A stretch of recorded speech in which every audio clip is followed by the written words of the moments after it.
Do you want to walk above the clouds?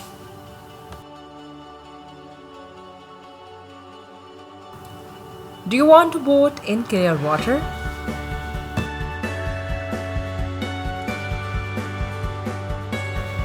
Do you want to experience beautiful waterfalls?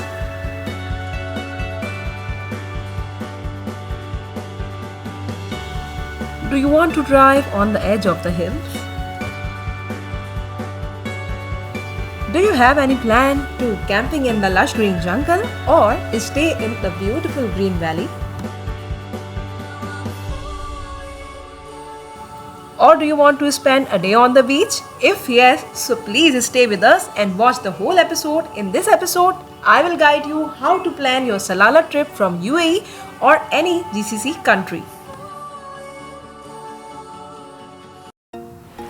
अस्सलामुअलैकुम everyone, आज मैं लेकर आई हूँ summer vibe with सना की एक और एपिसोड। यहाँ हवा बहुत तेज़ चल रही है और आपको बैकग्राउंड में काफ़ी साउंड भी सुनाई दे रहा होगा। आज की एपिसोड में मैं आपको बताऊँगी कि आप ओमान का ट्रिप कैसे प्लान कर सकते हैं यूएई से या किसी भी जीसीसी कंट्री से। तो आज की एपिसोड स्टार्ट करते हैं।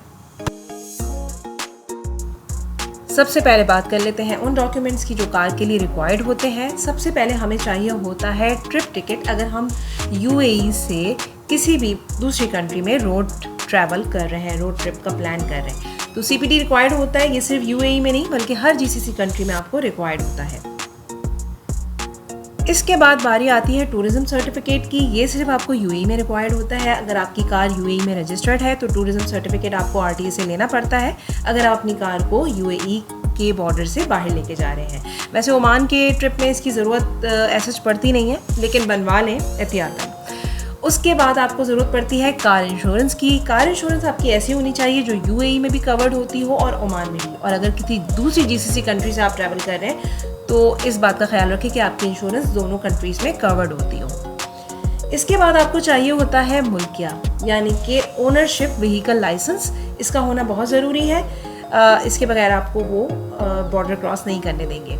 और अगर आपकी कार अपनी नहीं है और आप ऑफिस की कार में या फिर रेंटल कार में अपना ट्रिप प्लान कर रहे हैं तो आपको एनओसी चाहिए होगा अपने ऑफिस की तरफ से, अगर आप ऑफिस की कार में ट्रैवल कर रहे हैं। और अगर आप रेंटल कार में कर रहे हैं ट्रैवल, तो रेंटल कार की जो कंपनी है उनकी तरफ से आपको एनओसी चाहिए होगा।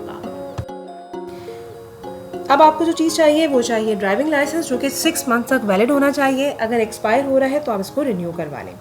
फिर आपने करानी है अपनी कार की सर्विस, ऑयल चेंज वगैरह और टायर वगैरह को चेंज करवाना है ताकि आपको इतने लंबे रास्ते में कोई परेशानी फेस ना करनी पड़े।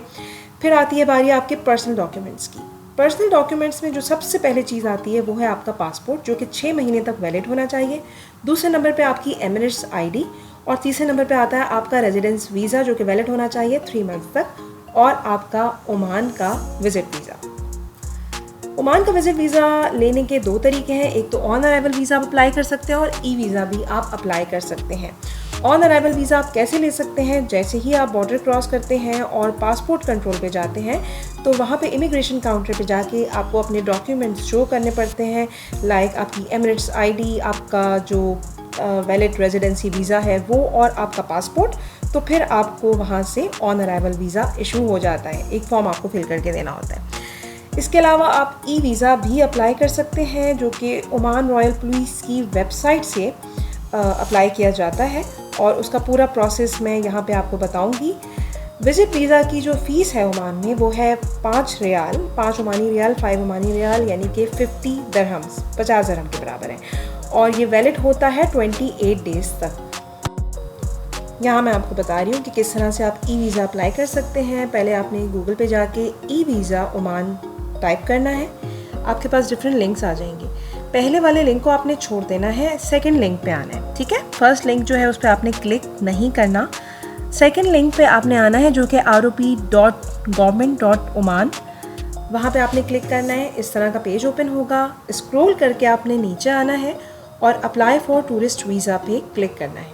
अगर आप पहले से रजिस्टर हैं तो लॉगिन करें और वीज़ा अप्लाई कर दें, और अगर ऐसा नहीं है तो सबसे पहले आप अपने आप को एज अ यूज़र यहाँ पे रजिस्टर करें और अपनी सारी इन्फॉर्मेशन यहाँ पे सबमिट करें, और रजिस्ट्रेशन के बाद आप वीज़ा के लिए अप्लाई कर सकते हैं। और जो भी आपकी पेमेंट डिटेल्स हैं वो डालें और वीज़ा के लिए अप्लाई कर दें। और जो भी रिक्वायर्ड डॉक्यूमेंट्स हैं लाइक आपका पासपोर्ट, आपकी एमिरेट्स आईडी और आपका जो रेजिडेंसी वीज़ा है, वो सारे डॉक्यूमेंट्स आपने सबमिट करने हैं और उसके बाद फिर आपका वीज़ा जो है वो 24 आवर्स के अंदर अंदर आ जाएगा।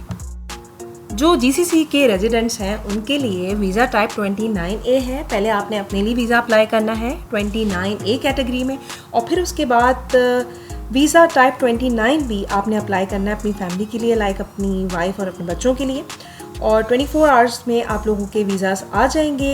ये था कंप्लीट वीज़ा एप्लीकेशन प्रोसेस। अपने सारे डॉक्यूमेंट्स और अपने वीज़ा को प्रोसेस करने के बाद, सारे डॉक्यूमेंट्स कंप्लीट करने के बाद अब आप टूर पे जाने के लिए रेडी हैं। ई वीज़ा की वेबसाइट का लिंक मैंने डिस्क्रिप्शन में दे दिया है। उम्मीद करती हूँ आज की इन्फॉर्मेशन आप लोगों के लिए यूज़फुल साबित होगी। फिर मिलूंगी एक और एपिसोड के साथ, तब तक के लिए अल्लाह हाफिज़।